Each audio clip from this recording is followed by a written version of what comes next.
দাঁড়াও,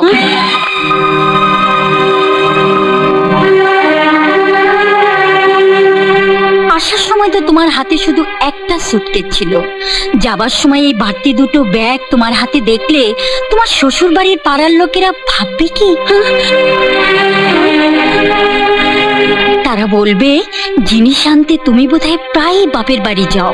তাই বলছিলাম কি, এই দুটো ব্যাগ থাক, পরে আমি হরিকে দিয়ে পাঠিয়ে দেব। পরের বার আসার আগে খবর পাঠিয়ে আমি গাড়ি পাঠিয়ে দেব।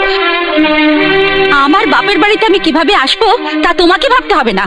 বৌমা, বৌমা, এ কি অসভ্যতা! ওর ব্যাগ দুটো রেখে দিয়ে তুমি কি সুখ পেলে? ও কিছু পায়নি, তবে তুমি সুখ কিছুটা পাবে। সব তুমি ভাই পঞ্চমী বাড়িতে ঘুরঘুর করায় কেন যে দামি দামি জিনিসগুলো খোয়া যেত, হারিয়ে যেত, পেতে না, তার উত্তর এই ব্যাগ দুটোই দেবে।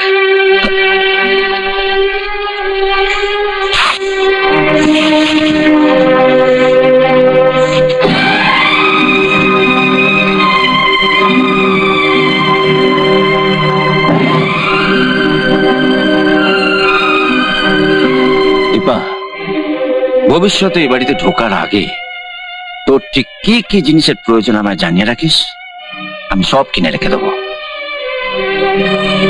যাতে ভবিষ্যতে চুরি করে নয়, মাথা উঁচু করে বাড়ি থেকে বেরোতে পারিস।